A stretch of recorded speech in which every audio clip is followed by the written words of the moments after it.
دور بہت دور جہاں آسمان زمین سے ملتا دکھائی دیتا تھا ایک وسیع و عریض جنگل پھیلا ہوا تھا۔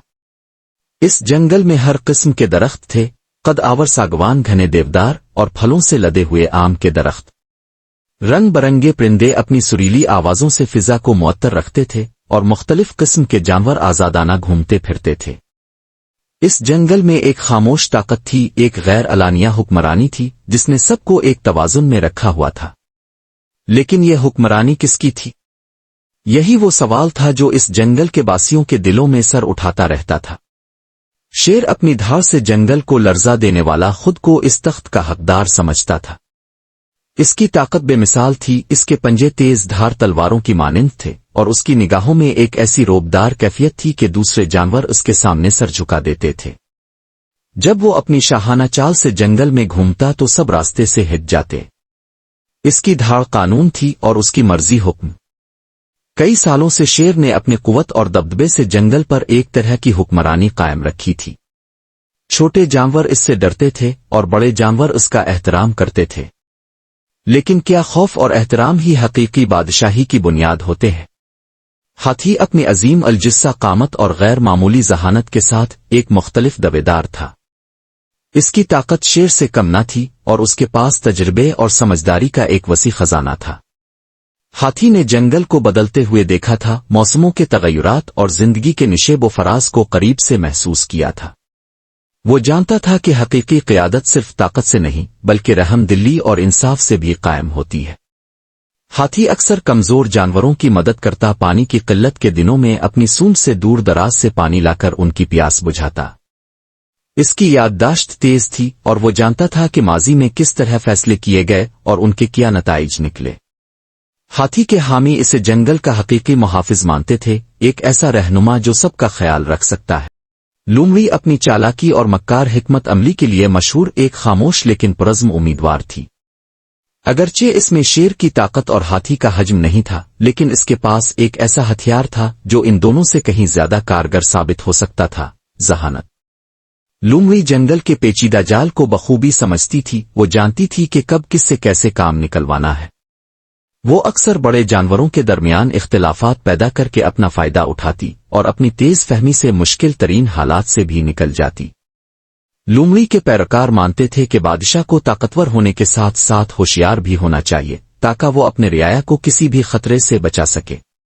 بندر اپنی پھرتی اور سماجی روابط کی وجہ سے ایک غیر متوقع دویدار تھا۔ وہ جنگل کے ایک درخت سے دوسرے درخت پر اچھلتا کودتا اور اس کی نظر ہر چیز پر رہتی تھی۔ بندر جنگل کے تمام باسیوں سے واقف تھا اور اس کے پاس خبروں کا ایک وسیع نیٹ ورک تھا۔ وہ جانتا تھا کہ کس جانور کو کیا ضرورت ہے اور کس کے کیا مسائل ہیں۔ بندر کے حامی دلیل دیتے تھے کہ بادشاہ کو اپنی رعایا سے جڑا ہونا چاہیے، ان کی آواز سننی چاہیے اور ان کے دکھ درد میں شریک ہونا چاہیے۔ ہر جانور اپنے اپنے انداز میں جنگل پر حکمرانی کرنے کی خواہش رکھتا تھا اور ان کی یہ خواہش اکثر کشمکش اور تناؤ کا باعث بنتی تھی۔ شیر اپنی طاقت کے نشے میں دھت ہو کر اکثر دوسرے جانوروں پر ظلم کرتا، ہاتھی اپنی سمجھداری کے باوجود بعض اوقات فیصلہ لینے میں بہت وقت لگا دیتا، لومڑی اپنی چالاکی سے دوسروں کو دھوکہ دیتی اور بندر اپنی غیر سنجیدگی کی وجہ سے اہم معاملات کو نظر انداز کر دیتا۔ ایک طویل عرصے تک یہ صورتحال جاری رہی اور جنگل کے باسی ایک ایسے رہنما کی تلاش میں تھے جو ان تمام خامیوں سے پاک ہو اور حقیقی معنوں میں ان کی رہنمائی کر سکے۔ ایک ایسا بادشاہ جو نہ صرف طاقتور ہو بلکہ عادل بھی ہو، جو نہ صرف سمجھدار ہو بلکہ رحم دل بھی ہو، جو نہ صرف ہوشیار ہو بلکہ ایماندار بھی ہو، اور جو اپنی رعایا سے جڑا ہوا اور ان کا خیر خواہ ہو۔ پھر ایک غیر معمولی واقعہ پیش آیا۔ جنگل میں ایک خوفناک آگ بھڑک اٹھی۔ تیز ہواؤں نے شعلوں کو اور بھڑکا دیا اور دیکھتے ہی دیکھتے پورا جنگل دھوئیں اور لپٹوں کی زد میں آ گیا۔ جانور اپنی جان بچانے کے لیے ادھر ادھر بھاگنے لگے لیکن کوئی راستہ نظر نہیں آ رہا تھا۔ شیر اپنی طاقت کے باوجود بے بس تھا، ہاتھی اپنی سمجھداری کے باوجود کوئی حل نہیں نکال پا رہا تھا، لومڑی کی چالاکیاں دھری کی دھری رہ گئیں اور بندر کی پھرتی بھی کسی کام نہ آئی۔ اس افراتفری کے عالم میں ایک چھوٹا سا جانور آگے بڑھا۔ یہ ایک فاختہ تھی جس کا دل ہمدردی اور کرج سے لبریز تھا۔ فاختہ نے بلند آواز میں تمام جانوروں سے پرسکون رہنے کی اپیل کی اور انہیں ایک محفوظ مقام کی طرف لے جانے کا وعدہ کیا۔ اگرچہ وہ جسمانی طور پر کمزور تھی لیکن اس کی آواز میں ایک ایسی یقین دہانی تھی کہ بہت سے جانور اس کی طرف متوجہ ہوئے۔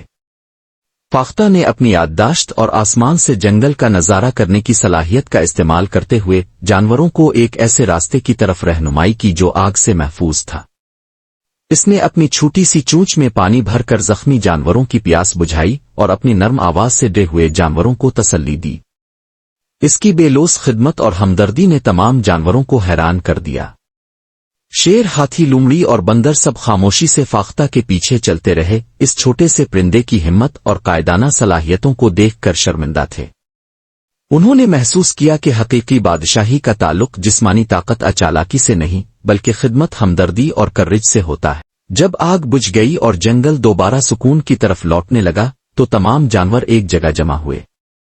شیر آگے بڑھا اور فاختہ کے سامنے سر جھکایا۔ اے چھوٹی سی فاختہ، تم نے آج ہمیں سکھایا کہ جنگل کا حقیقی بادشاہ کون ہوتا ہے۔ یہ طاقت یا چالاکی نہیں بلکہ بے لوث خدمت اور ہمدردی ہے۔ تم ہی اس تخت کی حقیقی حقدار ہو۔ ہاتھی، لومڑی اور بندر نے بھی شیر کی بات کی تائید کی اور اس دن سے فاختہ کو جنگل کا بادشاہ تسلیم کر لیا گیا۔ فاختہ نے اپنی حکمت اور محبت سے جنگل پر حکومت کی اور اس کے دور میں تمام جانور امن اور خوشحالی سے رہے۔ اس نے انہیں سکھایا کہ سب سے بڑا بادشاہ وہ ہوتا ہے جو سب سے زیادہ خدمتگار ہو۔